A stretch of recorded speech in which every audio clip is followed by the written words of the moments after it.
New exclusive videos are waiting for you on Boosty. You can support me and follow the link to subscribe to Boosty. Enjoy watching. Description: The blind Uchiha and the abandoned Jinchuriki. One-on-one against the world, each other, and themselves. Chapter 6. To be honest, Kaiso didn't plan on meeting Uzumaki anymore.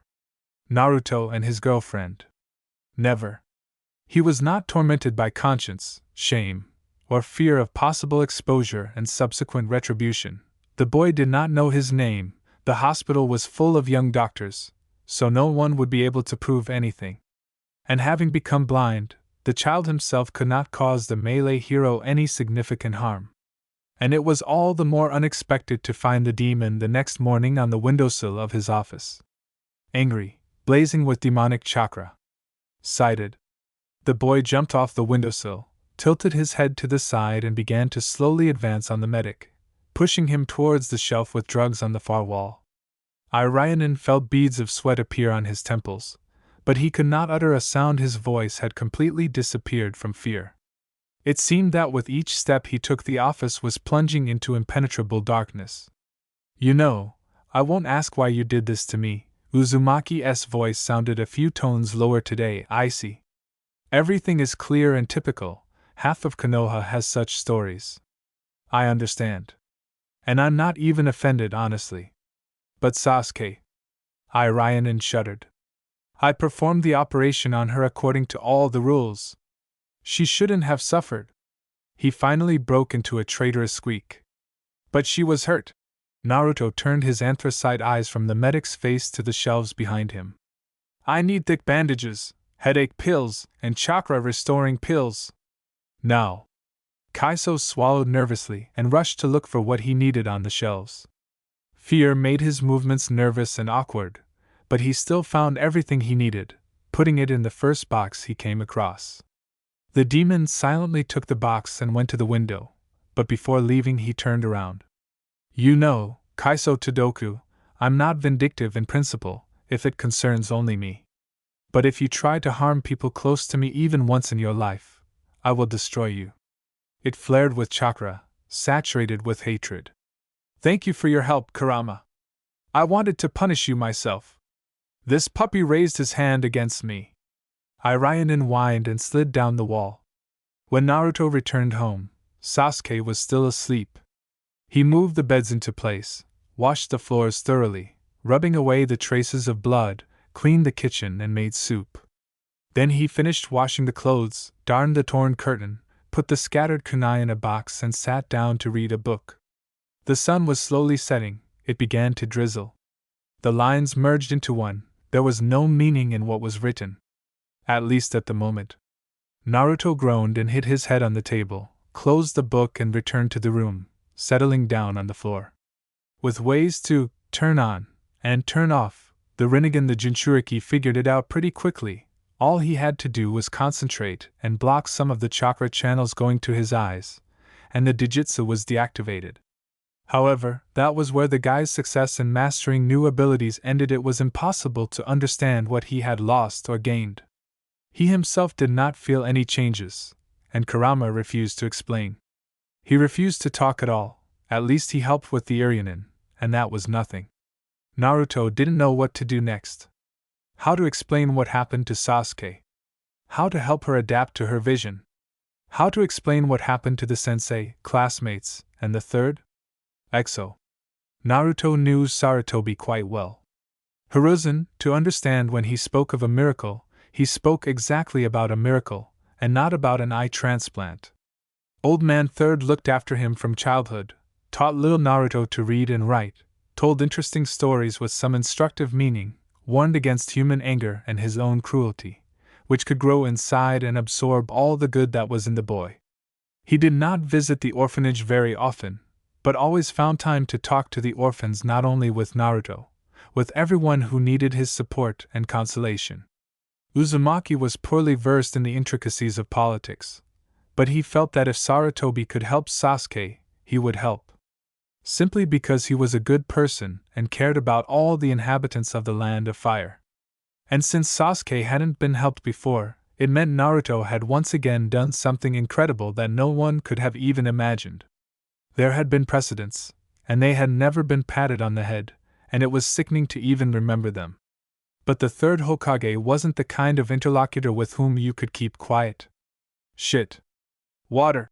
Sasuke wheezed, trying to get out of bed. Lie down, I'll be right back. Naruto rushed into the kitchen, poured a glass of freezing water from the tap and rushed back. He helped her sit up, held the glass while the girl greedily swallowed, quenching her thirst, put a pillow under her back. How are you feeling? Does anything hurt? My head is splitting. Sasuke leaned her elbows on the pillow and tried to rub her eyes. Her hand came across the bandage. What the hell, Naruto? What happened yesterday? Wait a minute. Naruto took a pill out of the box and put it in the girl's hand. Here, drink it. It will make you feel better. Sasuke tried to frown, but the bandages got in the way. What is this? Just drink. Please. I'll explain everything to you. The girl hesitated for a few seconds, but then put the pill in her mouth. She was used to trusting Naruto with such things. A few minutes passed in silence, and then the dull pain in her temples began to go away. Sasuke relaxed. Well, will you finally explain to me what happened yesterday? Naruto closed his eyes and blurted out, I transplanted my eyes into you. I realized that it sounded crumpled and unclear, took a deep breath and repeated calmly, I transplanted my eyes into you. Sasuke considered what had just been said for a few moments. Are you crazy, Uzumaki? What did you do? I transplanted my eyes into you. Naruto climbed onto her bed, lay down at the foot of the bed, and put his hands behind his head. The cherry blossoms are supposed to be especially beautiful this year. I figured it wouldn't be fair if you didn't see them again. Don't worry, Sasuke, I took yours for myself, so I'm not the loser. The girl raised her hand to her face and carefully touched the bandage, trying to digest what she had heard. Idiot! Her voice trembled. You're an idiot, Naruto! What a cherry blossom, what a good deal, how are you going to? Sasuke sobbed and bit her hand hard, trying to suppress the approaching hysteria. But I see, Sasuke. The boy rose and pulled his friend to him, enclosing her in a cocoon of embrace. I see the world through your eyes. And now you can see it through mine. You couldn't have known that this would happen. You couldn't have known that you wouldn't go blind instead of me. She burst into tears, clinging to him. Her inflamed brain still didn't understand that this wasn't a bad joke, but reality, that she had really received the most valuable gift of all. A chance to see this world for real. No one could have known this. How did you even manage to do this? Sure, Naruto squeezed his hands tighter. Couldn't, what difference does it make now? Probably, such is the peculiarity of the organism. The main thing is that everything worked out. Were you really willing to go blind so that I could see? Yes. And it was true. Even before the operation, in those very hours after the joke in the staff room and before the agreement with the medic, Naruto had made a decision for himself. If the medic had said that both eyes had to be transplanted without fail, Uzumaki would have taken this step anyway. With the dream of becoming Hokage, he would have come up with something. He would have gotten out of it. He would have found another way to achieve it. After all, he was not one to give up. Idiot. God, what an idiot you are, Naruto. How good it is that you exist in this world. Sasuke pressed herself against him and cried. The bandage was soaked with tears and the remains of blood, and Uzumaki was silent and stroked the girl's back. They fell asleep like that, pressed together on the same bed, not paying attention to the cold and the quiet patter of rain outside the window. The week before the bandage was removed dragged on painfully long for both of them. The boys were nervous, snapping at each other, falling asleep hugging each other, afraid to sleep alone, counting the hours and minutes. But any wait, even the longest one, sooner or later comes to an end. You can take off the bandage tonight. Why at night? She won't be able to stand the sun's light yet. Even the stars will be too bright for her. Be patient. Clear. Kurama spoke for the first time in a week, once again confirming that he was not a figment of Uzumaki's imagination. But his words gave the boy a certain thought. This night was supposed to be special for Sasuke, and therefore the place and the setting were supposed to be special too. Naruto scooped up his last money and headed to the market. First, he bought a large blanket for a picnic and a whole basket of tomatoes, and then sadly trudged towards the shops. He blushed and hesitated for a long time at the entrance, but still forced himself to go inside the men's branch of the underworld, having first pulled the hood over his head and hidden his face. He flew out of there 20 minutes later, his ears burning and dreaming of falling through the ground, but still clutching the treasured bundle to himself. The boy swore to himself that this was the first and last time he decided to do such a disgrace. The groans and lamentations of the saleswomen were still ringing in his ears. But now he had a gift for Sasuke. For some reason he did not consider his own eyes as a gift. That's what anyone would do in his place, right? Sasuke, I'm home. Naruto, out of habit, climbed into the apartment through the window and looked around the room. Where are you, team? In the kitchen, Doge. Have you trampled the windowsill again?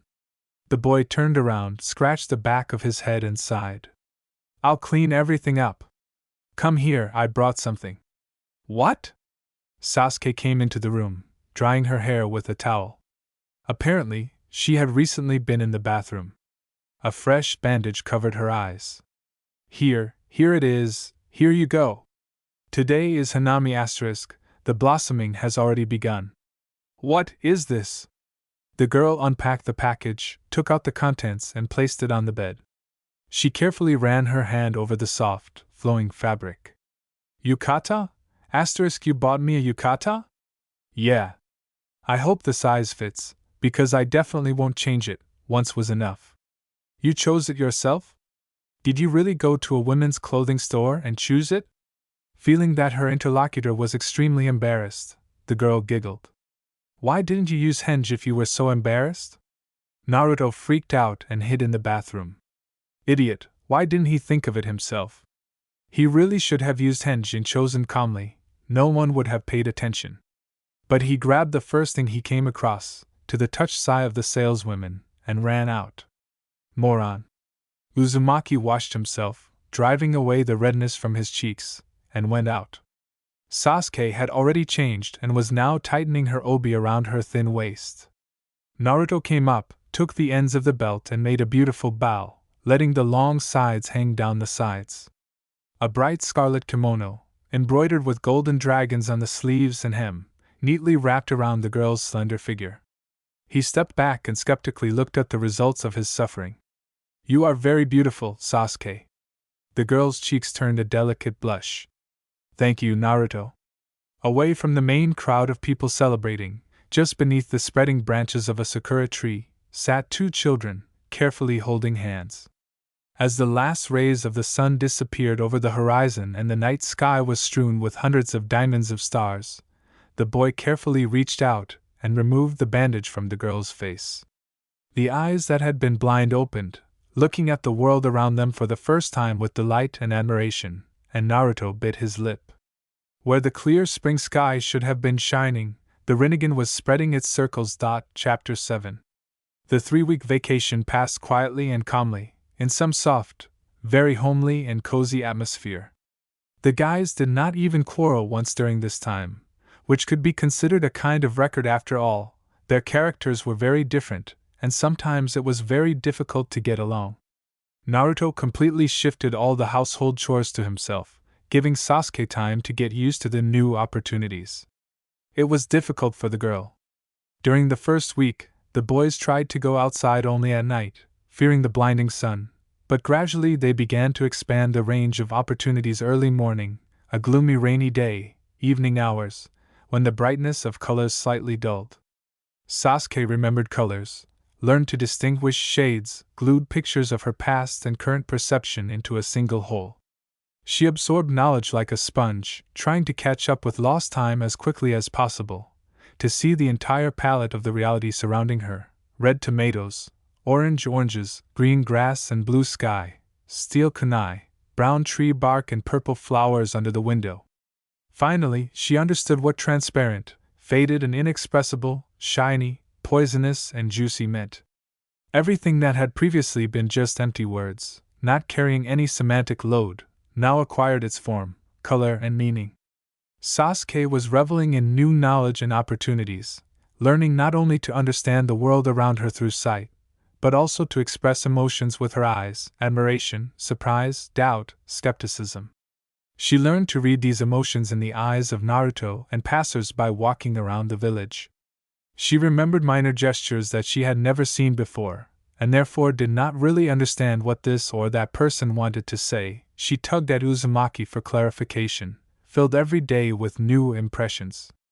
It felt like Sasuke had never lived before, but merely existed at some whim of the universe. And only now, having acquired the full spectrum of perception, the girl understood what Naruto was ready to do for her. To lose the ability to see this world. Sasuke didn't know if she could take such a desperate step, and that made her chest ache especially hard. She wanted to cry and laugh, but reflexes developed over the years don't go away so quickly. New dreams and aspirations appeared. What had previously seemed impossible, something that was not worth thinking about even in the wildest fantasies, was now simple and accessible. Or at least achievable. You just have to reach out, put in a little effort, take another step. Sasuke suddenly realized that the world is much larger than the academy and her and Naruto's apartment, that thousands of people live in it, and there are 1,000 opportunities. It was amazing and wonderful. Sasuke, like Naruto, was able to hide her Rinnegan fairly quickly, but unlike him, she felt a huge relief. It seemed that the Dijutsu was sucking all the strength out of the girl, bending her to the ground like a huge stone block, which was somewhat frightening. Naruto did not get tired at all after activating it, while Sasuke collapsed without strength after a couple of hours. And they did not even use any techniques. There was no time to figure it out, and the rare attempts led to nothing. It was necessary to find at least some information before starting experiments. The holidays were over, and the academy met the blue-eyed, sighted girl with stunned silence. After acquiring her sight, Sasuke became the undisputed leader of their course, and it was no longer possible to catch up with her.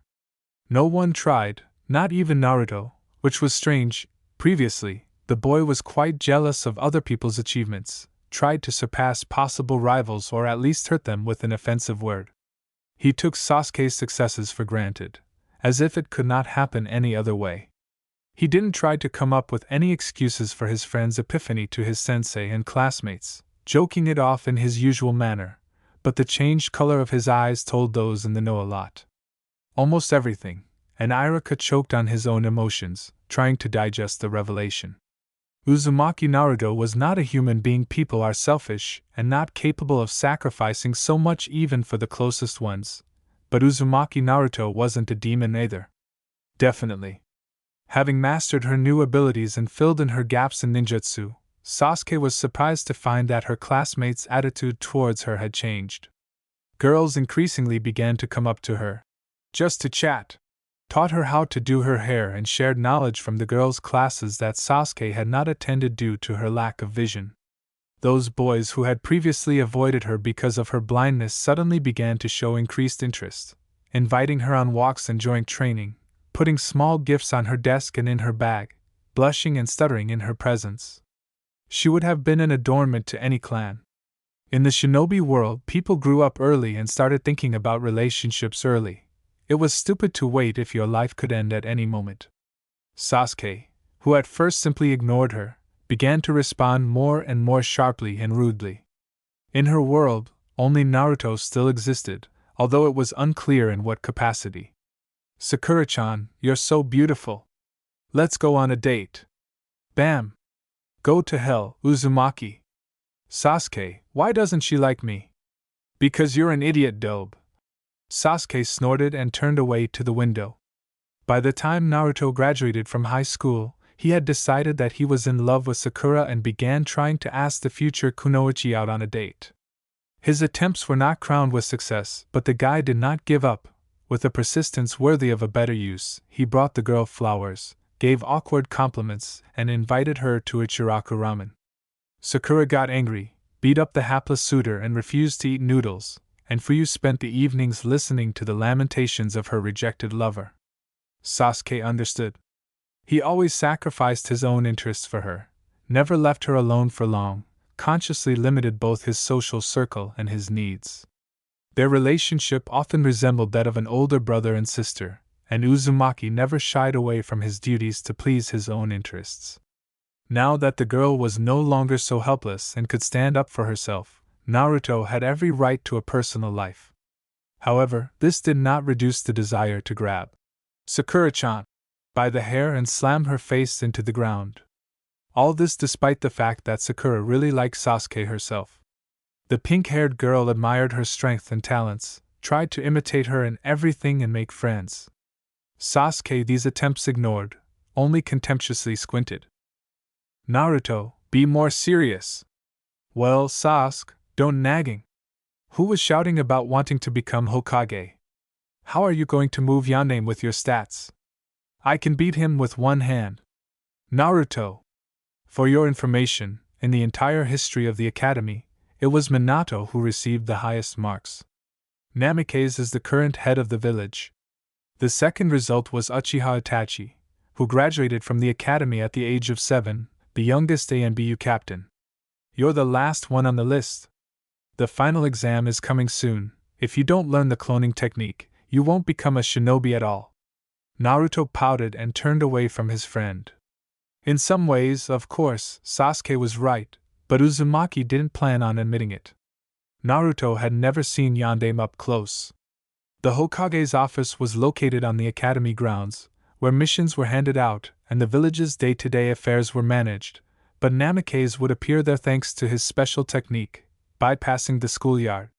More than once, Uzumaki tried to get into the mysterious room, but each time he was caught by ANBU and turned back. One black-haired man in a raven mask was especially zealous. This was a little offensive and strange, since the fourth Hokage was the only one of the entire village leadership who stubbornly avoided meeting with the academy students. The same third regularly attended classes, talked with future shinobi and gave his instructions. Naruto snorted. He would easily throw this arrogant idiot off the coveted chair. However, something really needed to be done with the cloning technique. Currently, the Jinchuriki only got one trembling freak, unable to carry out any commands, or even move. Naruto seemed to be doing the seals correctly and tried to carefully feed the chakra, but each time it was getting worse and worse. The guy did not understand what exactly the problem was, but he did not try too hard to figure it out. There were always more important things to do. For example, the Uchiha. No matter how careless and inattentive Uzumaki seemed to others, he knew how to listen and remember. Naruto rarely forgot anything, and he knew important information from any incoherent stream of words emitted by those around him. The Uchiha name was too often heard next to the name Sasuke for him to ignore it for long. It was easy to get the basic information: one of the strongest clans of Konoha, quite numerous and closed, distinguishing its members with a unique Dijutsu Sharingan. They were famous for their natural fighting skills, copying any enemy techniques except genomic ones, secrecy and arrogance. The Uchiha were the best of the best, and everyone else was looked at like dirt. Their high position in society and the military police stripes on their lapels gave them every reason to do so. Naruto spent a lot of time trying to determine which clan family had thrown Sasuke out of their lives, but he still found the traitors. He found them by instinct, a slight hint of related chakra, scraps of emotions and memories of old-timers. He looked through the tree branches for a long time at the stern man in uniform, with a sharp voice and empty eyes. He watched the haggard, eternally sad woman, who spent a long time cleaning the courtyard of a large mansion. He answered the black-haired ANBU in a raven mask a little more rudely than necessary. But he didn't know what to do with this information. Should he tell Sasuke about them or let her guess for herself? Naruto was also an orphan and didn't know if he would like to meet his own father, if he was still alive. Kurama told him about his mother's fate, and this knowledge brought neither pain nor relief. Just another point in his biography, and the monument to the fallen shinobi became a little closer and dearer. In addition, Naruto was very worried about Sasuke's reaction to the Rinnegan. The girl weakened too quickly when it was activated. She could cough up blood or lose consciousness. Uzumaki himself did not experience any discomfort, and did not understand what was happening to his friend. Is it dangerous? If so, how dangerous? What could it threaten in the future? Over the past months, Naruto had dug through the entire academy library, looked through the data stored in the main archive of Konoha, found several dozen references to this Dijitsu, and was not one iota closer to solving the mystery. All the information he really needed was stored somewhere else. Most likely, in the personal archive of the Hokage or ANBU. There was no access there. Are you asleep or something, Dobe?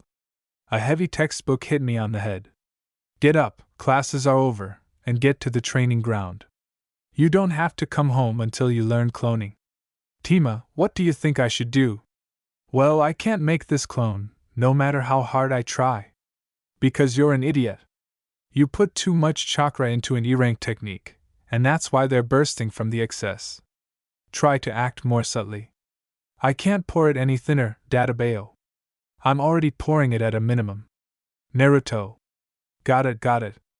I'm off to train. Naruto waved his hand and sadly trudged to the training ground. The nasty exam was approaching. Having failed his first attempt to get the coveted protector, Naruto was not too upset. Well, it happens to everyone. There was still a month until graduation. The second failure made him much more nervous and put more effort into it, throwing extraneous thoughts out of his head. The third failed attempt made him finally pull himself together and grit his teeth. The boy almost achieved the necessary chakra control, and the summoned clone did not survive until the coveted test by only a few seconds. Although for the examiners, Uzumaki portrayed the entire palette of emotions from anger to dull despair, with loud screams, sobs, and lamentations. The image created over the years had to be maintained. The next morning was supposed to be the last, probably already successful exam, so Naruto was just whiling away the time on the swings opposite the academy while Sasuke was cleaning the house. He wasn't sad, he wasn't making any evil plans, and he wasn't giving up. Sensei Mizuki was wrong when he decided that Uzumaki was at the boiling point, and was ready to do anything just to get the leaf symbol. The proposal to break into the Hokage's chambers and steal a scroll with secret techniques aroused interest not because of the fear of the exam, but because of the opportunity to finally find valuable information about the Rinnegan. Especially since Mizuki promised to distract the guards. Chapter 8. Naruto had been racing through the forest for about an hour, moving deeper and deeper into the dense thicket. The trees merged into an impenetrable wall. Every rustle made him nervously glance over his shoulder. His legs hummed from tension and fatigue. The huge scroll burned his hands, and there were still no cries of alarm or pursuit. Excellent! So Mizuki had succeeded after all, and he had not been noticed. The boy threw the loot on the grass and leaned against a tree, trying to catch his breath. Then he finally made up his mind, settled down more comfortably, and took the scroll out of the tube, delving into the study of the secrets of Konoha. So, what do we have here? The multiple shadow clone technique. Wow, just a small change from the basic one, and it's already B rank. The 8 trigram seal style, is that how Kurama's mom shoved it into me? The 4 symbol seal, the demon soul seal, the death god seal. The Rinnegan, where the hell is there even a single mention of the Rinnegan? Naruto threw the scroll away angrily and rubbed his eyes. He needed to stop twitching and look at everything again. What kind of seals are there for a shadow clone? Rat-rabbit cloning seal. The cup is distributed differently, much more conveniently than in rank E. And why did they write this technique down in a super-secret scroll? Hello, Naruto-kun! Mizuki landed right in front of the boy, who was enthusiastically making seals. I see you've already started mastering the techniques? Yes, sensei. Thank you for helping me. And why the hell did he come so early? Naruto only managed to read it once, but he still couldn't find the information he needed. You see, Naruto-kun, I'm not helping you at all. Minato rushed from one mark to another, flashing yellow lightning across all corners of Konoha and the immediate surroundings. Damn it, there was very little time left. The final frontier, the genin exam, and he would finally be able to meet his son, acknowledge him, take him to himself. A few hours separated him from the event he had been waiting for less than 13 years, and everything could go to hell. If Naruto reads the scroll, if he realizes that he is a Jinchuriki, and who did this to him, if he succumbs to the power of the demon inside him and attacks Konoha, everything will collapse. As Hokage, Minato will fulfill his duty, but as a human being he will cease to exist. Even without seeing his own child for many years, he did not stop loving him. Sarutobi told him a lot about his son, about how he lived in the orphanage, how he communicated with his peers, and how he met the blind Uchiha. He passed on the child's first clumsy drawings and copybooks, stained with ink, copies of rare photographs from the orphanage and the academy, his impressions of Naruto's antics during his training. Minato carefully stored these memories in his memory and home photo album, acutely, to the point of pain in the eyes, worried that he could not see all this in person. He could not blow on his scraped knees, tousle the unruly forelocks on his head, praise where necessary, and restrain him when his son went too far. The third one told about his son's blind friend and the ways Naruto kept her going. It wasn't that Minato approved of these ways, but Hiruzen would say, "You just can't see it with your own eyes. The boy knows what he's doing, just believe me." And Minato believed, receiving report cards and hearing the cheerful cry of a child under the office windows, watching furtively through the window as the boy pushed the swing on which the girl laughed, imprinting in his memory the way black and white strands mixed when the two bent over the same book. He read aloud, and she simply leaned closer, either to hear better or to get the warmth she needed at the moment. Minato had no choice but to believe and wait. Naruto was able to do things that sometimes baffled not only Namikaze, but also the elders, and he did it without thinking at all. He was 4 years old when he accidentally installed protective Fuin barriers on the Hokage residence, the academy, the hospital, and the shelter. He found Mito's long-lost bookmarks Uzumaki, scattered near Konoha, jumped on them in the right order, soaking them with blood from his injured leg, and activated them by pouring in the right amount of chakra. Not even being able to feel chakra, let alone use it, not knowing what Fuinjutsu was, just playing on the meadow he liked. The heir of the whirlpool, the last representative of the ruling branch of the extinct clan. Kushina was the Haim of her family, and passed on to her son not only the Kyuubi and a fiery character. They removed the barriers with 7 Jounin triplets for 2 days, but they still couldn't cope. Hiruzen went to the orphanage for the child, brought him to the meadow, and asked him to jump in reverse order. Naruto removed the barriers in 9.5 minutes. Uzumaki's blood turned out to be much stronger than everyone imagined. In his 3rd year, while playing around with shurikens, Naruto riddled the outer wall of the academy with holes in it in a way that only he could understand. He said he was drawing a bunny with the cracks. He was drawing a bunny and accidentally cut the line that deactivated the explosive tags that an unknown spy had scattered all over the village. The only one of all possible. If he had hit another one, a little lower and to the right, half of Konoha would have blown up. For a week, the entire Hyuga clan crawled around the village, clearing the walls, trees, and ground of dangerous neighbors.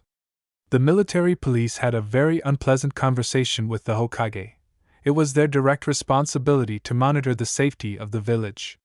There were several turning points when Minato was ready to break down and rush to rescue his own child from trouble, but each time he was stopped. The last time, when the boy was tricked by a medic Nin, 8 people stopped him, both elders, the third, teacher Jiraiya, and 4 elite ANBU. They held him back, but they had to restore half of the Hokage's residence. Naruto was looked after from the moment he moved to the village. They led him in pairs, changing to day and night shifts, every day, not leaving him alone for a minute. From afar and without interfering, but always covering him. From the dry reports of ANBU, Minato knew about his son's every step, his every breath, his time for sleep and rest. However, it so happened that the time for a conversation with the medic fell on a shift change. Someone made a mistake and thought that the girl was sick, and the medic decided to help by coming to the house. The mistake almost became fatal, both for the offending shinobi and for Naruto. Even the third could not find out how everything turned out. Naruto showed miracles of resourcefulness and diplomacy in a private conversation, which he had never distinguished himself with before, but he never told the truth. Although he knew, Hiruzen could sense this. The medic Nin, driven into the dungeons of the interrogation department, was unable to shed light on the truth either. Yamanaka and Ibiki almost gutted his brain, but they couldn't find anything. The medic really did perform an eye transplant, did the initial treatment for the girl, albeit incorrectly, and left the boy to go blind alone. His natural vitality would not have allowed him to die, but he should have become a cripple with 100% guarantee. He didn't. God knows why, but he didn't. The medic Nin assumed that the demonic chakra emitted was to blame. The sensors did not detect a demonic chakra background that exceeded Naruto's usual background. Yes, it became a little higher, but it did not go beyond the permissible limits. The terrifying ki of the Nine-Tailed could have simply been an illusion, the Jinchuriki knew Genjutsu. Badly, but he knew. Another question is, why did he use this particular illusion? However, in some ways this incident even helped. No one could suspect the Nine-Tailed of self-sacrifice, and the village leadership noticeably relaxed. The mandatory medical examination before the new school year showed that both children were completely healthy. Minato froze on the platform near the Hokage mountain and bit his lip. He was afraid for his son. He valued him too much, despite the forced removal, and was very afraid of losing him now. Hokage-sama! The ANBU who appeared in the Shunshin's whirlwind respectfully knelt down. We found Uzumaki's trail, Naruto. It leads to the northeast side from the main gate. I'll take care of the rest. Go to your post and try to come up with a convincing excuse for why you were tricked by a 12-year-old boy who hasn't even passed his genin exam yet. Hi! The ANBU officer disappeared. Minato mentally calculated where the nearest mark was in the direction he needed and instantly moved. Hello, Naruto. Can you tell me what you're doing here? Namikaze landed smoothly on the clearing 10 steps away from the small figure and looked around carefully. It looked like there had been a fight here recently.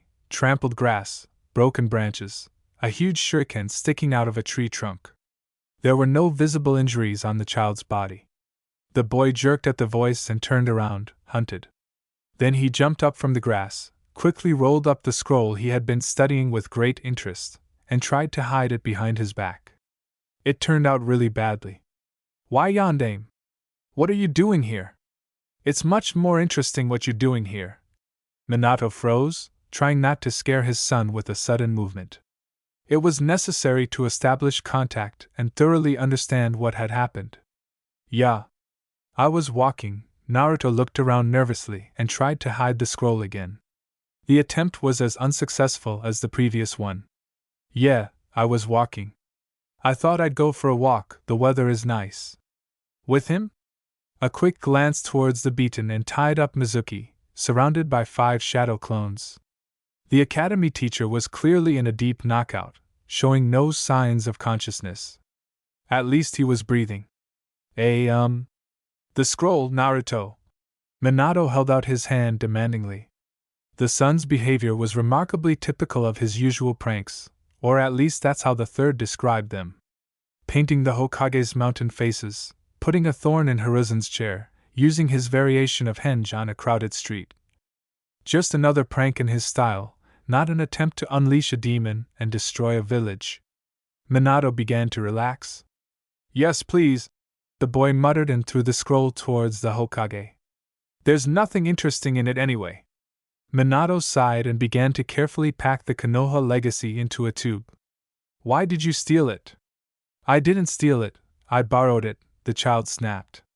I wanted to read it. Is that not allowed? You can't, Naruto. This is classified information, a state secret. The boy turned away and muttered something under his breath. Namikaze sighed again. Naruto, what did you want to find in it? Na are you to, syllable by syllable, adding severity to the voice. To make it more accessible. Uzumaki gritted his teeth. Rinnegan. What, forgive me? The Hokage's eyes widened in surprise. This was something he hadn't expected. Are you deaf? I said I wanted to find information about the Rinnegan there. But why do you need the Rinnegan? The sincere bewilderment in his voice could not be hidden. It's interesting because... The boy snapped again. I found a mention in the archive of a super cool Dujutsu, but there is no sensible information anywhere. Why mention it at all then, since it is not explained what it is and how to use it? I thought at least you have some, but here there are only stupid seals. I would read it and return it. Honestly. Stupid seals? Said the heir of the clan whose village was completely wiped out because of fear of these very seals. Either Naruto didn't understand what was hidden in this knowledge, or he really was only looking for the Rinnegan and was not interested in anything else. Minato decided to try again. Naruto, why did you tie up Mizuki? And he wanted to steal the scroll from me and give it to some Orochimaru. A casual nod towards the defeated enemy demonstrated all the child's disdain for such stupidity. I told him that I don't know any such people, and the scroll belongs to the village. He attacked and that's it. Well, that's how it happened. Minato shuddered, a bad suspicion creeping into his soul. Carefully, very carefully, he didn't tell you anything? Naruto's cheek twitched. This was where the whole conversation had been heading. You mean why do they hate me in the village? That I'm a Jinchuriki? I knew that without him. The black eyes were clouded with old bitterness. Knew? Yoname stepped back and stared at his son in amazement. From where? How long ago? A long time ago. There was one case. Naruto unconsciously rubbed his eyes, giving a random hint. I see. This medic Nin still managed to screw up. What was the fox doing when you first met? He, shut up, was sleeping.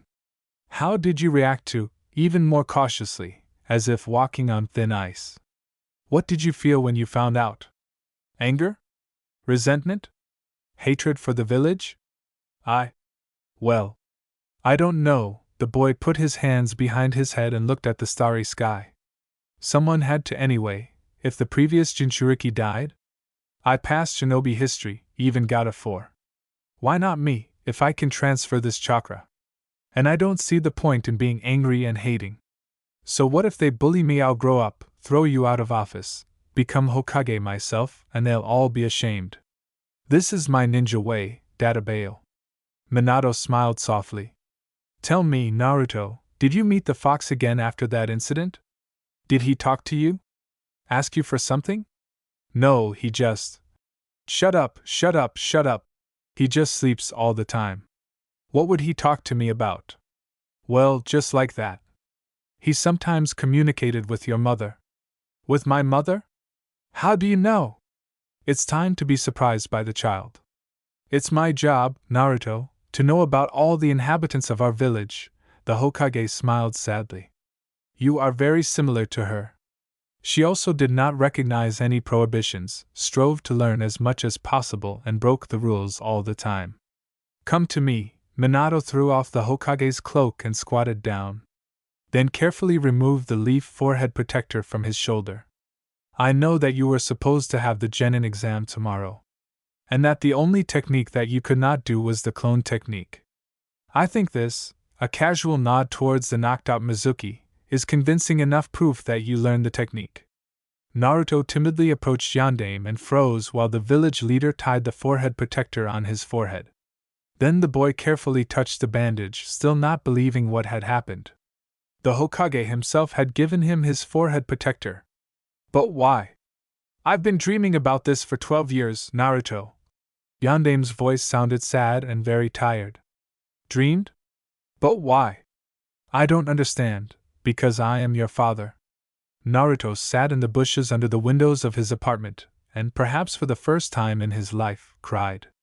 Bitterly, desperately sobbing. We loved you very much, Naruto.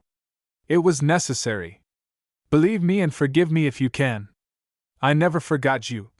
Naruto didn't remember what kind of nonsense he had told the Hokage in order to escape from that ill-fated clearing. What promises he had made, what assurances he had made, what oaths he had taken. Anything, just to leave. Instantly moved to any other place, just to be as far away as possible, just not to hear, not to listen to the voice of the Yondaime. Not to delve into the meaning and essence of the most important confession of his life. Naruto himself did not understand why he believed it immediately and unconditionally. He believed that this man was his father, that he had given him away against his will, that he loved him. It would probably have been easier if the yondaime had turned out to be a scumbag who had thrown his son away out of hatred, fear, or contempt. He could have hated him, shouted accusations, thrown himself into a fight. He could have remained the only victim in this story, a victim whose feelings were selfishly ignored. But this was not true, and Uzumaki could not attack the man who had loved him all his life. And he could not respond to his feelings either, to overcome the loneliness of cold orphanage nights, the alienation in the eyes of adults and peers. "Kurama, can you hear me?" "I hear. You knew who my father was." "From the very beginning." "I knew." "So what? Why didn't you tell me? For what reason?" "And really, why would they? They are not friends. A prisoner and a cage cannot be friends with each other. Father sacrificed the most precious thing he had for Konoha, but the village did not appreciate the sacrifice. What is the Hokage post and Naruto's cherished dream worth then? Not love, not hate. To get stuck somewhere in the middle, remembering blue eyes and warm arms that hugged for the first time in 12 years. To lull in memories the first parental warmth in his life and cry, cry, cry. The rain will reliably hide the treacherous weakness. Chapter 9. Sasuke was angry. Anger bubbled inside like a poisonous brew, flashed like stars before her eyes, caused nervous tremors in her hands. Anger smashed plates in the kitchen, sharpened kunai to razor sharpness, burst out as a dull growl from her throat. Anger tied to worry about a loved one is always the brightest. Uzumaki didn't come home to spend the night. Never before, under any circumstances, had the dobe allowed himself to do this. Even if they swore at each other, even if they fought each other until their knuckles were bruised, even if they poured a bucket of garbage insults on the opponent's head, they always returned home in the evenings and spent the night together. They closed the curtains, hiding from people's eyes, had dinner together, telling about all the interesting or insignificant events that happened during the day, played board games or just read the same book, covered with a soft blanket. Evenings spent together were their island of calm in a crazy, hostile world. A time when all the grievances faded into the background, a time when they could just be themselves and relax. There was no need to put on the masks of the Ice Princess and the Jester. They could share what was bothering them, talk about the future and dream. Gain strength for a new day. Uzumaki didn't come home to spend the night. Sasuke waited for him all night, tossing and turning on the old creaky bed. She turned off the light and jumped up, turned it on again, stood up several times and went to the kitchen, putting the kettle on the stove, pressing her forehead to the window glass, peering into the darkness. She didn't close the window, knowing her neighbor's habit of using it as an entrance, which is why the room had completely cooled down overnight. The morning greeted the girl completely exhausted, sleep-deprived, with dark circles under her eyes. The clock ticked away 6 o'clock, 7, 8. The time for team assignments was approaching. When it became pointless to wait any longer, Sasuke nervously threw her things into her bag and headed to the academy. Alone. Perhaps for the first time in a long time. Fuyu subconsciously made her steps shorter and slower. She was afraid to enter the classroom and not see Naruto there. This would mean that something serious had really happened to the idiot, and her intuition was not sounding the alarm in vain. That she had to run, do something at night, and not sit like an idiot under the window. She was shaking. Entering the classroom, the girl first of all carefully examined everyone present. The graduates were joking, laughing, throwing papers at each other and guessing who would end up on which team. Blue Eyes almost immediately caught sight of the blonde head lying on the desk. Anger shot up like a hot geyser. Sasuke abruptly crossed the classroom, climbed the steps and threw her bag on the table, clanking its metal. Naruto grumbled and rose from the desk, leaning back in his chair. Miserable, soaked in the night rain, his clothes smell of dampness, haggard. On his forehead is a leaf protector, his lips are twisted in an attempt to smile, but there is no usual joy in his eyes. Evil reproaches never escaped his lips. She wanted to ask if everything was okay, but realized that the question would be stupid. Of course, it wasn't okay. She wanted to know where he spent the night, but she swallowed the question again. She couldn't start a showdown in front of everyone. She kept silent. Naruto exuded a tart bitterness, some kind of hopeless anticipation, melancholy. She sat down next to him, pressed her shoulder against him, silently providing moral support. The farewell speech for the graduates was read out by Yoname himself. Hokage. Naruto didn't look at him, only at the window, but the Hokage kept looking back in their direction, trying to catch the gaze of his black eyes. Sasuke became wary. The tight spring in her stomach was getting tighter and tighter, twisting her insides. The heightened sense of danger was beating the alarm. As soon as the fourth finished and left the classroom, and Sensei Irika took his place at the podium, starting to announce the list of teams, the tension began to subside. Naruto relaxed, like air was released from a balloon, tousled his hair and turned to the podium. Unnoticed, under the table, he squeezed Sasuke's hand, expressing gratitude for the support. He smiled a little crookedly and uncertainly, but already much more reminiscent of the Naruto that Sasuke had known all her life. Team number 4. Team number 5. Team number 7 for you Sasuke, Haruno Sakura, Uzumaki Naruto. Captain Hatake Kakashi. Team number 8 Hinata Hyuga. Nothing. He didn't even jump for joy that he would be on the same team as Sakura-chan. He still forced a smile and looked somewhere into the void. What happened to you, Naruto? While they were waiting for Sensei, both of them had time to doze off. The sleepless night and nervous tension were taking their toll. Sakura glanced at her new teammates from the next desk and didn't know whether to be happy about this appointment or not. Well, are you tired of waiting for me? I just got lost on the road of life. The class greeted Kakashi with silence, diluted by quiet snoring. The children were sleeping, their heads resting on their desks, and did not even notice his appearance. Hatake was taken aback in his practice. He had encountered something like this for the first time. Hey, wake up! Wake up! Come on, I'm not so late that you'll have time to fall fast asleep. The boys began to wake up little by little. They stretched, rubbed their eyes, and looked around in bewilderment, as if they didn't understand what they were doing there. Come on, come to your senses. Damn, this is not what I expected. Get up and let's go to the roof. Maybe at least the wind will wake you up. Sakura stood up, straightened her dress, and was the first to leave. How did she manage to fall asleep? She had been waiting for this moment, preparing, worrying. She looked at the sleeping couple and didn't even notice how sleep overcame her. Naruto's grumbling and Sasuke's quiet hissing could be heard behind her. Come on, let's go! Kakashi was the last to leave the classroom and closed the door tightly behind him. Everything was going according to some other scenario than he had planned. Shinobi spend the vast majority of their time observing. This is the main way of obtaining and processing information, the ability to learn as much as possible about an enemy and an ally, and analyze the information they receive.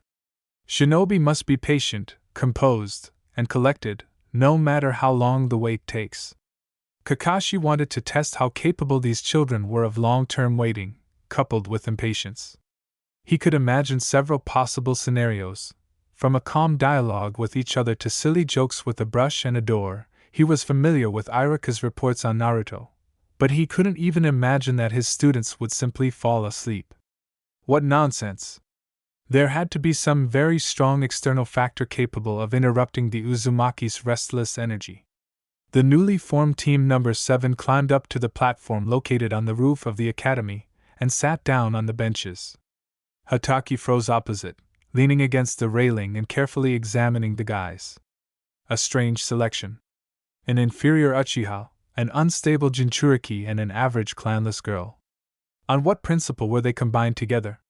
Well, let's get acquainted. The teacher was the first to break the silence. Let each of you introduce yourself. Tell me what you love, what you hate. What are your plans for the future, hobbies, dreams?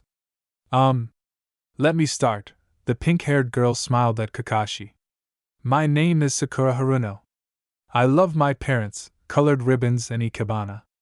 I dream of becoming like one person. Sakura blushed and glanced sideways at Sasuke.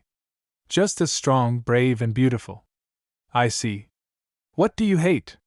Naruto! Loudly and overly expressively. The boy didn't even flinch, he continued to look at the clouds, throwing his head back to the sky. Sasuke frowned with displeasure. I see. Who's next? Me. My name is Sasuke. For you, the brunette laid her head on Naruto's shoulder and looked at the sensei. I love many things. I hate many things. I dream of finding out who I am. In short, clipped sentences, Kakashi narrowed his one visible eye. Find out who you are? Yes. To find out who my parents were. To look them in the eye, if they are still alive. To prove that they were wrong to throw me out of their lives. Hatake remained silent. What can you say? The girl's dreams are quite reasonable and even achievable, but she is unlikely to like Fugaka's eyes. Both the village leadership and the sensei from the academy knew whose daughter Sasuke was, but by default they never brought up the topic. It was not in their rules to interfere in the affairs of someone else's family. Sensei Minato's wife was friends with Mikoto Uchiha. They were supposed to give birth at the same time. Life had its own way with the fate of these children. The Hokage's child died as soon as he was born, but Uchiha gave birth to a sick girl. They didn't even really hide the fact that they sent their daughter to an orphanage. Only once Fugaka said in the Hokage's office that they should get rid of the marriage immediately. Kakashi at that time was part of Namake's personal guard from ANBU and heard the conversation. He kept silent then and he kept silent now. There's only you left, boy. What do you say? Without waiting for an answer, Sasuke nudged her friend in the side, forcing him to look away from his thoughts. Huh! Dobe, did you miss everything? I was thinking. So what should I tell you about? Stop being in the clouds. We talk about ourselves and our dreams. Dreams? The boy looked around in confusion and blinked. I don't know. Sasuke stared at Uzumaki in shock. What the hell is going on with you? Fuyu finally couldn't take it anymore and started screaming. You don't come home at night, you don't enjoy graduation, you don't yell that you're going to be Hokage. Who the hell are you, and where did you put Naruto? Uzumaki stood up, shook himself, as if trying to break out of sleep, and patted the girl on the head. It's okay, Sasuke, really. I'm just really tired. If we're done with the introductions, I'd like to go home early. Do you mind, sensei? Without waiting for an answer, the boy jumped over the railing, climbed down from the roof and walked towards the house. 3 extremely puzzled looks followed him. When Sasuke returned home, Naruto was already asleep. Or pretending to be asleep. Sometimes it was very difficult to tell from him. The girl sighed. Tomorrow morning, Kakashi-sensei promised to give them another test, this time on teamwork. And how can you work in a team with someone who can't hear you? The kunai whistled right past his ear, slightly shortening the length of the hair at his temple. Naruto leaned to the side, folded the clone's seals and hid behind a tree, sending clones to reconnoiter the area. Then he jumped onto the tree and moved along the branches to the opposite side of the training ground, trying to track the location of his mentor. Concentration was difficult. If you keep this up, you'll run into the explosive seals, the girl said. I don't want to patch you up again. Stop being melancholy. Naruto waved off the warning and peered out from the foliage, the burst shadow clone telling him which direction to look. A katon thundered somewhere, and Sakura screamed desperately.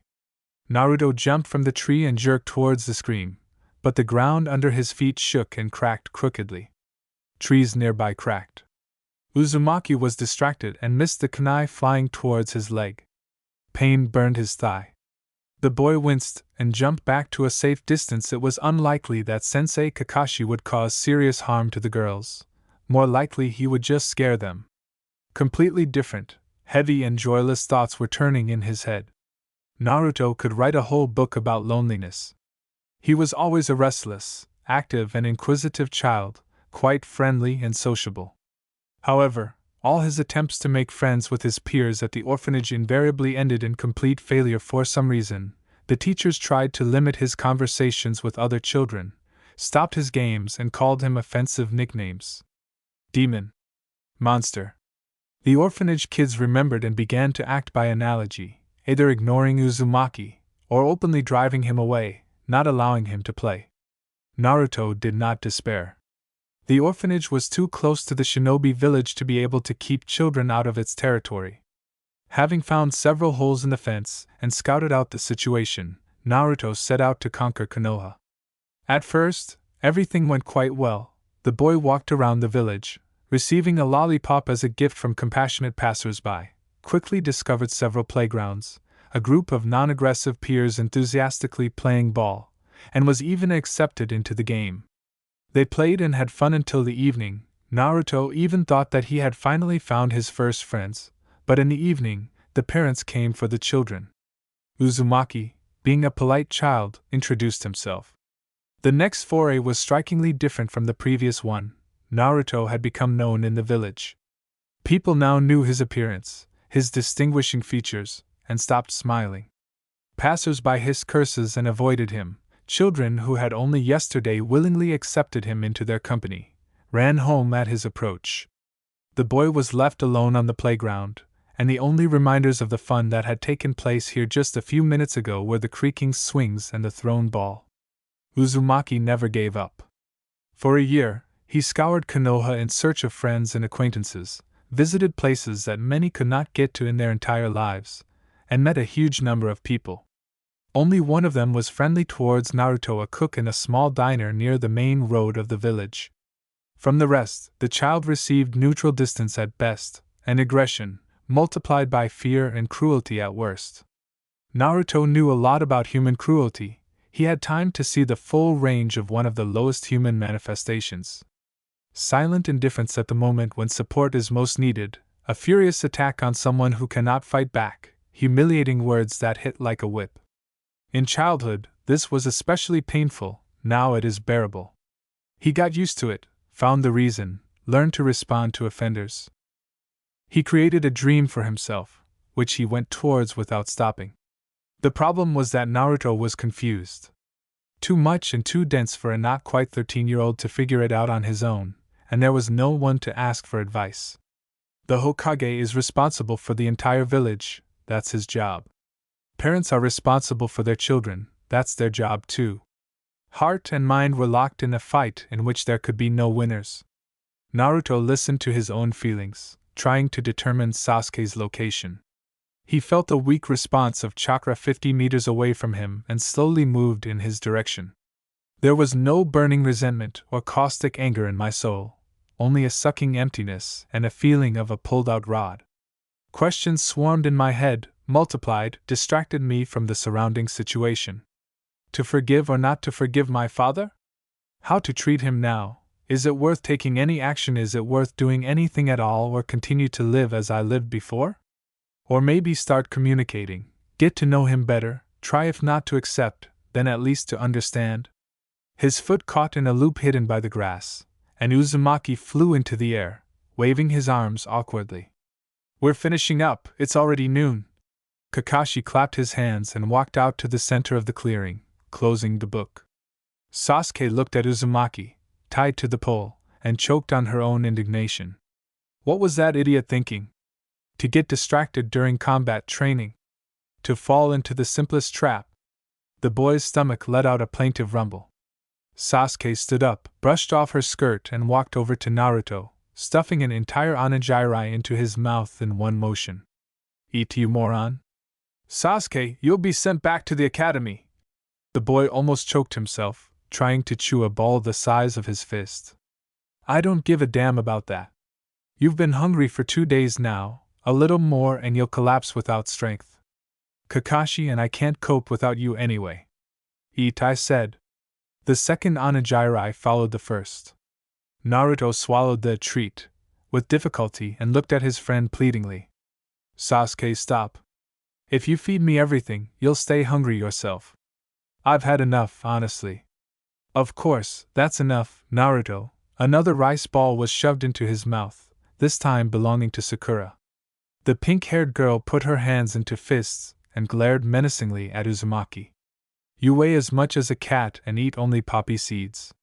Stop acting like an idiot. Sakura-chan, shut up. I don't know what's going on in your stupid head, but we're a team now, Naruto.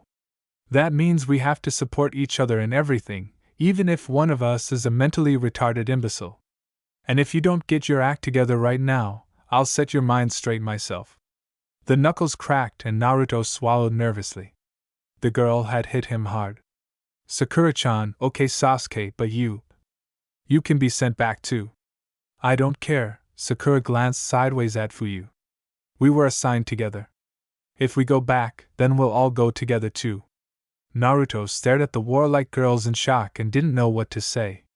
Simple words of gratitude seemed too little to express everything he was thinking. He wasn't alone.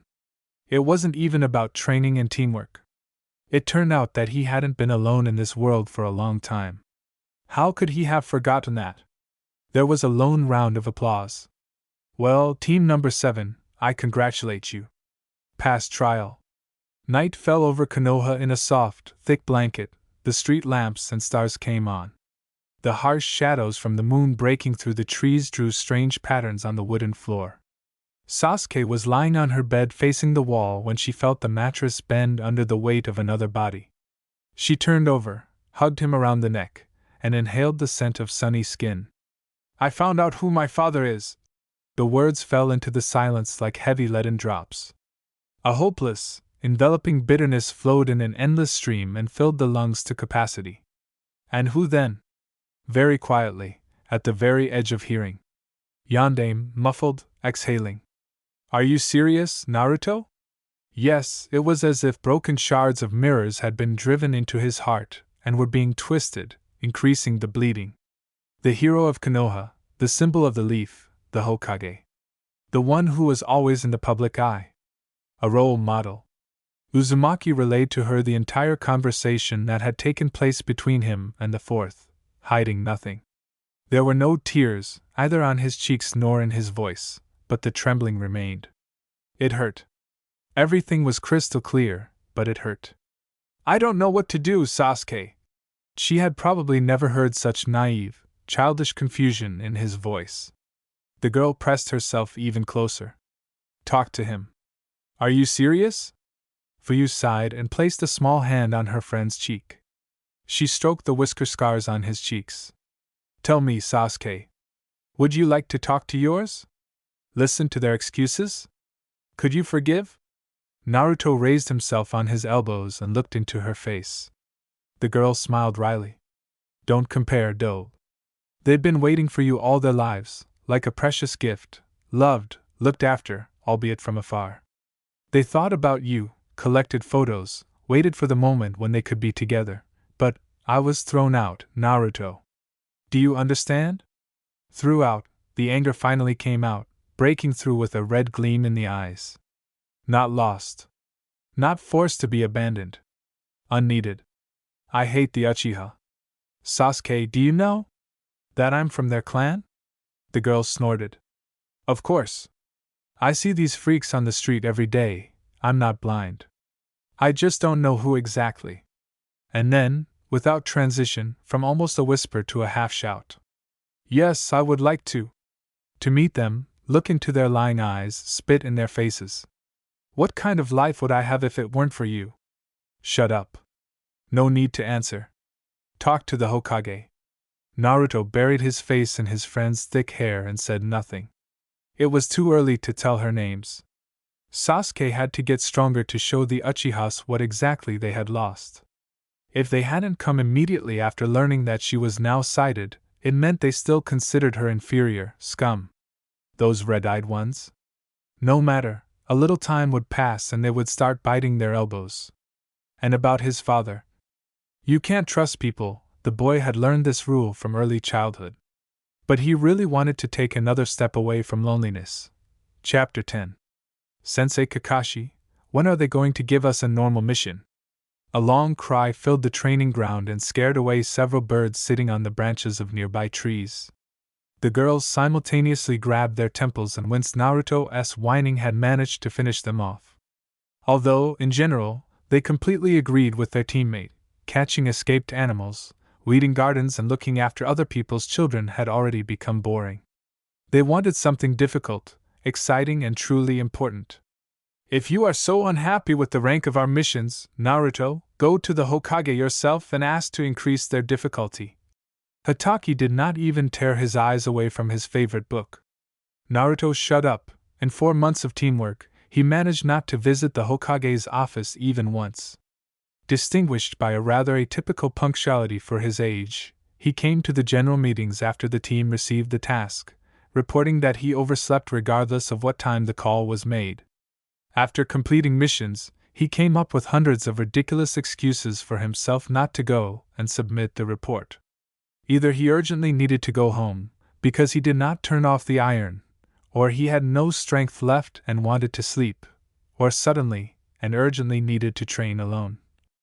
Uzumaki ran away from the most careful control, managed to dodge Kakashi's capture, and did not listen to any persuasion from the girls. Sasuke only pursed her lips. Her neighbor was an unusually stubborn ram. Sakura-chan, let's go on a date. Realizing that he wouldn't get anything from Sensei, the restless Uzumaki immediately switched to a new goal.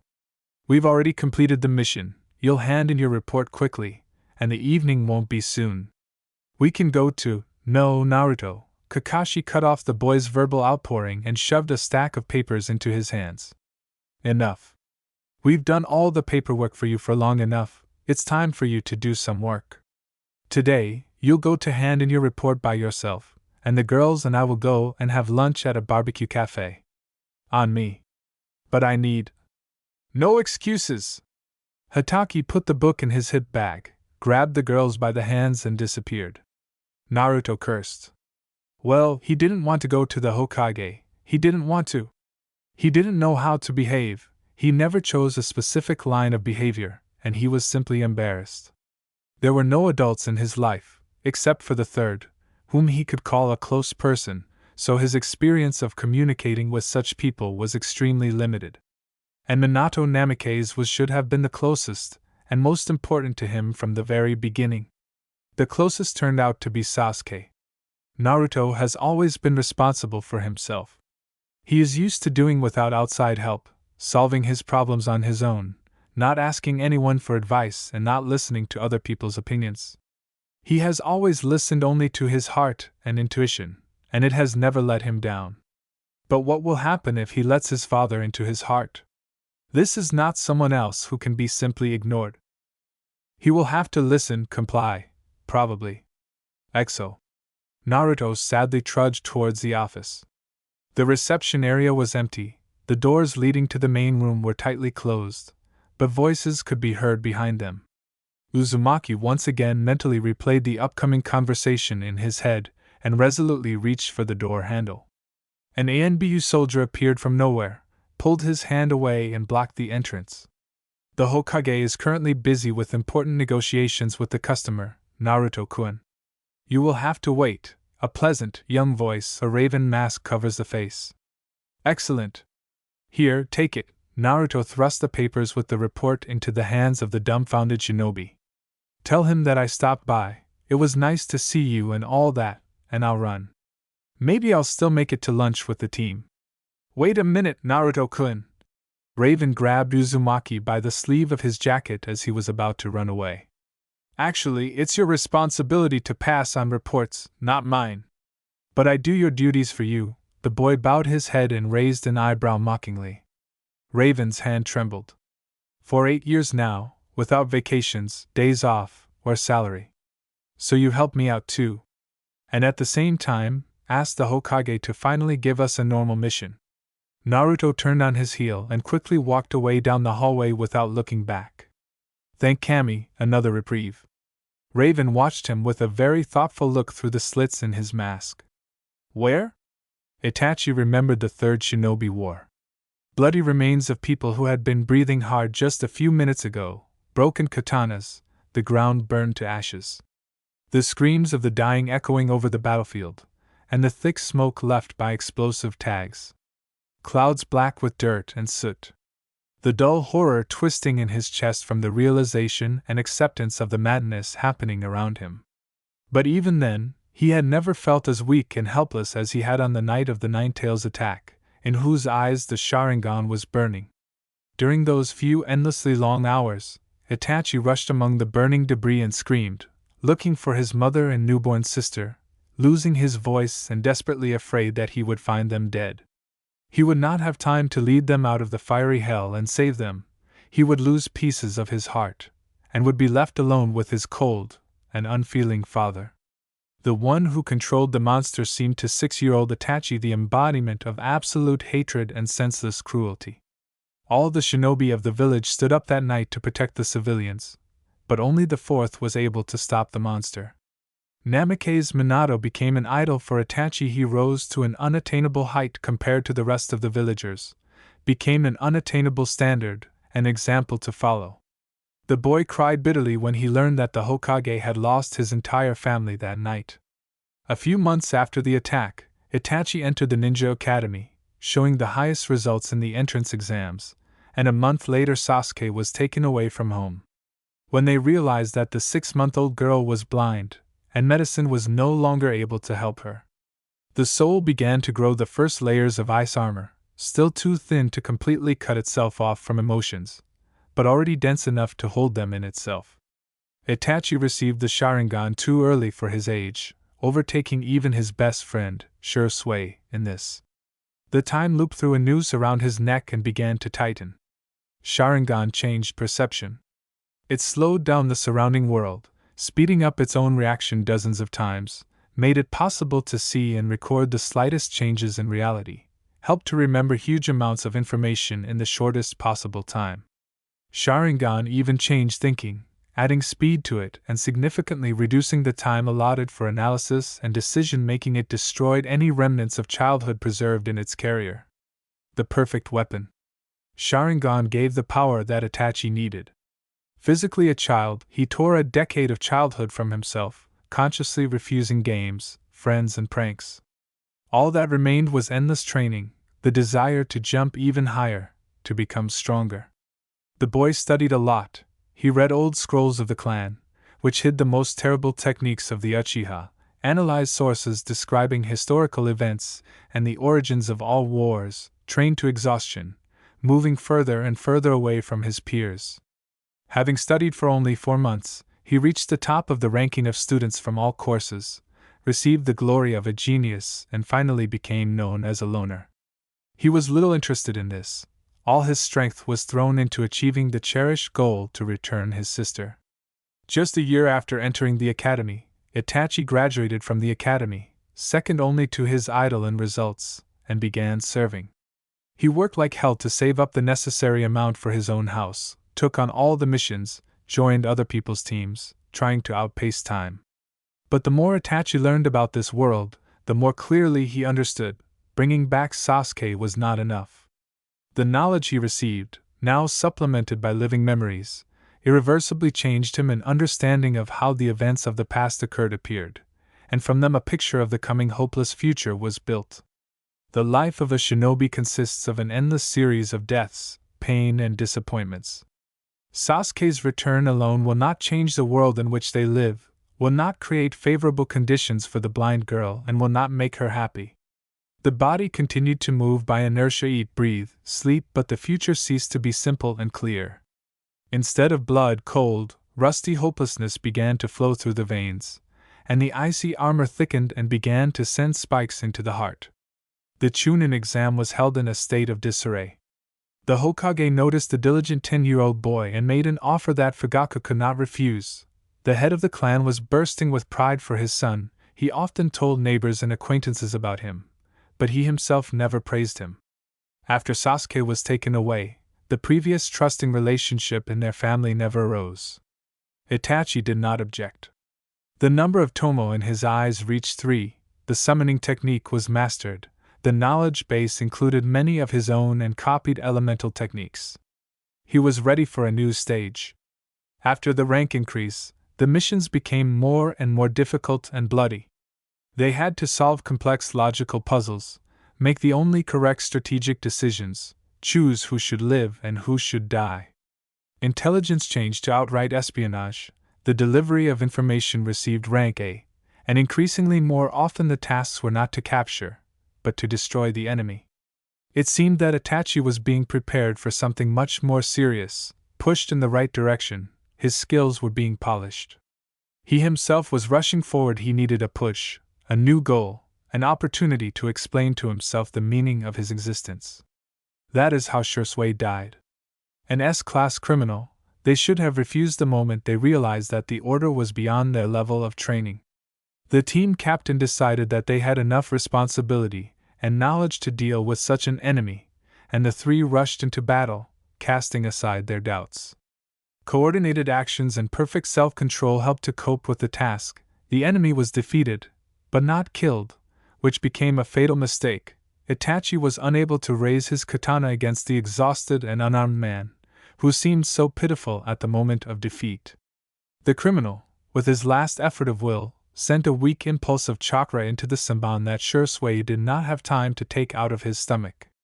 Senbon, soaked in a special composition, exploded, tearing apart the insides of his best friend and scattering their shreds for several dozen meters. Drops of blood settled on Itachi's face, and the tomo intertwined into a single pattern, finally determining the further path. Itachi never hesitated again to kill people, no matter what they looked like: children, women, old people.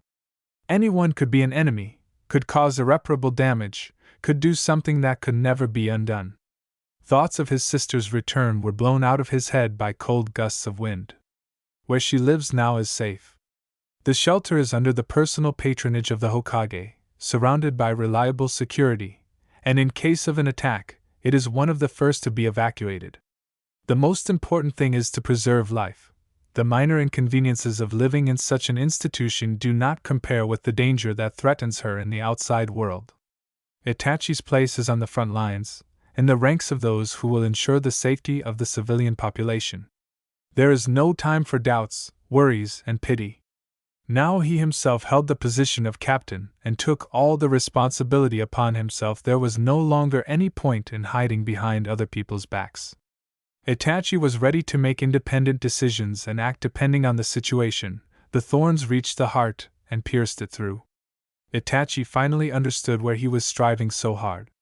The village leadership also understood this. Itachi was 14 when he received an ANBU mask from Danzo, and the most important task of his life: analyze the inner life of the Uchiha clan, assess the degree of their danger to the village, and make a decision. When a conflict is brewing, mutual understanding is required to resolve it. The Konoha leadership wanted to understand whether there was any sense in peace talks with the Uchiha clan, or whether this initiative would only be of interest to the village. The jokes were over. Doubts had been lurking in the clan for a long time. Quiet whispers had been walking along the dusty streets.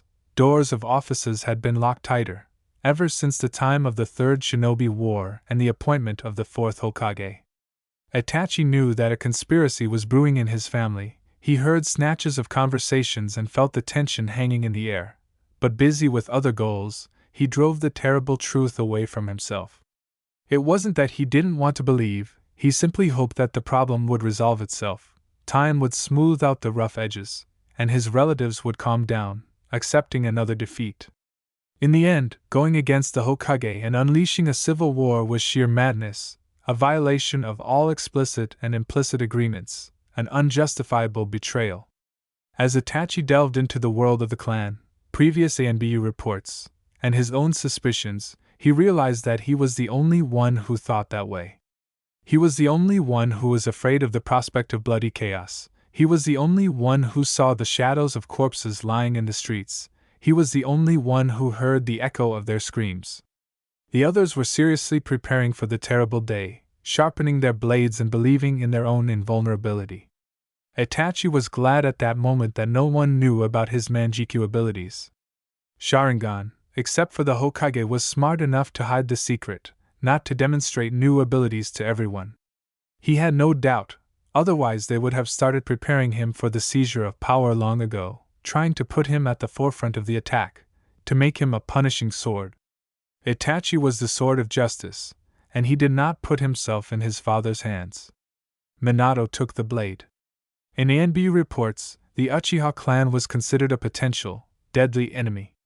If the enemy could not be contained, then the ideal solution was to destroy it, the first rule remembered by the Konoha Special Forces. At a secret 5-man war council, all of Itachi's secret fears the Uchiha were voiced out loud. 3 votes, 4, from both advisors and the head of ANBU. Itachi's opinion did not matter much, all that was left was to wait for the Hokage's verdict.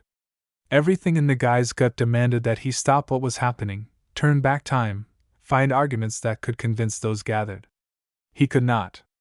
A caustic bitterness was spreading inside.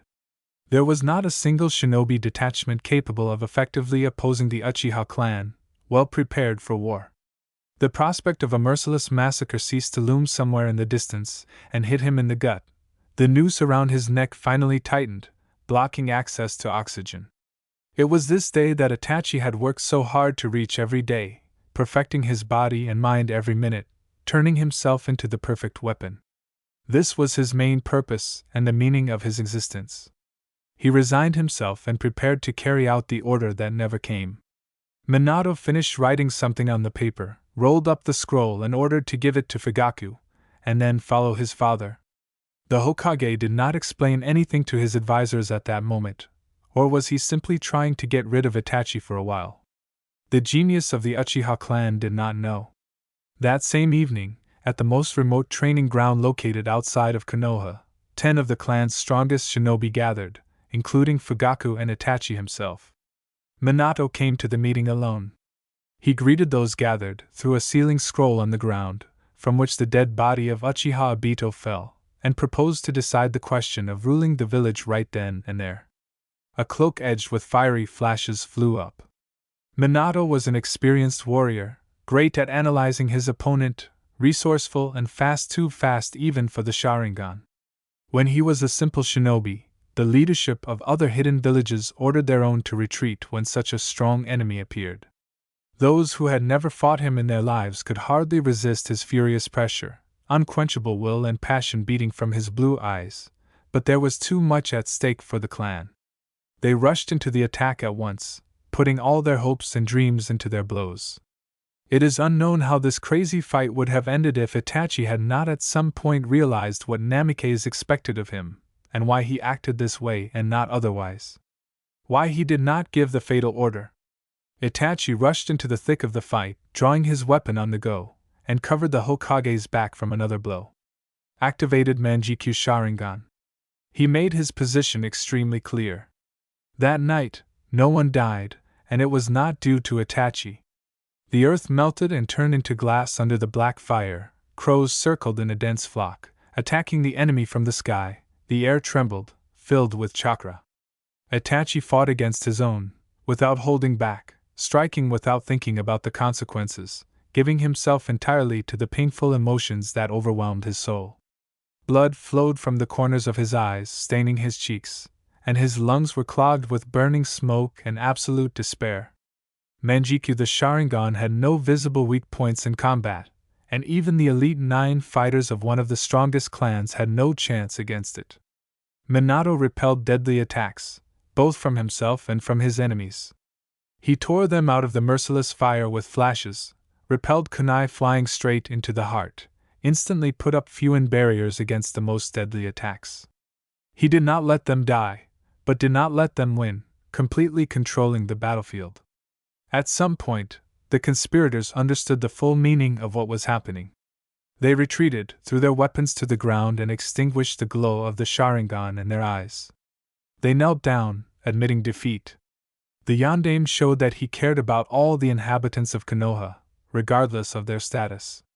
That night, Minato Namikaze solved the Uchiha clan conspiracy issue, becoming Itachi's absolute ideal of shinobi, politician, and Hokage, earning his endless loyalty.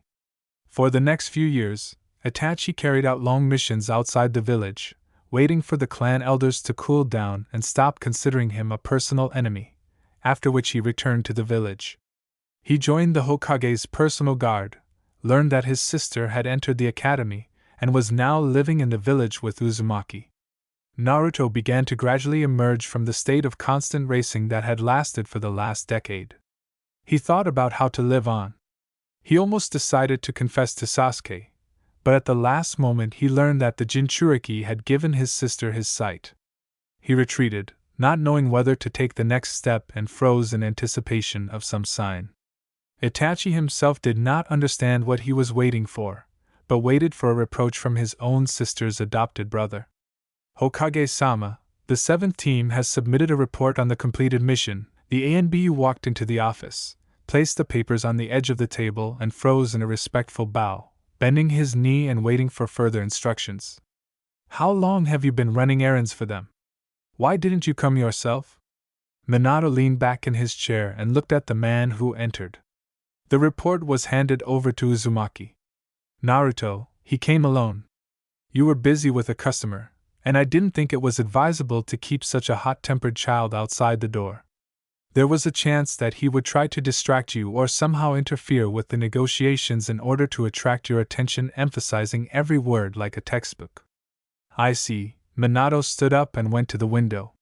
You lie well, Itachi, but you shouldn't do it in front of me. Excuse me, Hokage-sama? He is my son. What? It was quite difficult to knock the genius off balance, but even Uchiha's phenomenal reaction couldn't save him. Uzumaki Naruto is my son. The Hokage looked sadly out the window. And he has been looking for any way to avoid meeting me for 4 months now. Does he know? Yes, I told him. But why? Why did you do this? Sealed the 9 tails in him, kept it a secret, left him alone? Itachi didn't understand. It contradicted everything he knew about the Hokage, and therefore wasn't the ultimate truth. Minato gritted his teeth. Those were the terms of the deal. The price for his life. Hokage-sama, Minato was perhaps the only one in the entire world with whom Itachi could feel like a human being. They hate him in the village. Why didn't you stop this? Too many died that day, Itachi. Namikaze sighed and returned to his desk. He gestured for the other man to stand up and relax. This was a private conversation between 2 men, not a conversation between a superior and a subordinate. The ANBU stood up. Many lost their loved ones. They didn't know where to direct their hatred, so they always saw Naruto as a demon. Now, even after realizing their mistakes, they avoid him out of habit. The 3rd and I tried to suppress these prejudices. We summoned the especially zealous ones to us, held conversations, and imposed penalties on someone if our words did not reach the uncomprehending. We did not have much success, as you can see. But we tried. What about you? Did you tell your sister that not all of her family turned their backs on her? The raven froze. Why not? You used to be busy all the time, but for the last few years you haven't been away from Konoha for long. Minato looked closely at the young man's face. Today your son told me that he has been fulfilling my duties for 8 years already. Itachi took off his mask and tiredly rubbed his face. He is right, Hokage-sama. Why should I stir up her wounds and tell her the truth? She is happy with Naruto. I will be superfluous in their family. She already has an older brother. Are you afraid that they won't accept you and will drive you away? Yes. I'm afraid. Itachi knew how to be honest with himself. And weren't you afraid to tell the truth? The Hokage chuckled. It hurts to love, Itachi, but that's no reason not to love. I knew Naruto would react this way. I was afraid, but I took this step consciously. Telling the truth is the only way for me to get my own child back. I hope he can forgive me someday. Namikaze shook his head, driving away sad thoughts. Did he ask you to tell me anything? Yes. Itachi smiled. He asked to give his team a normal mission. Well, since they are getting cramped in Konoha, I have a suitable task.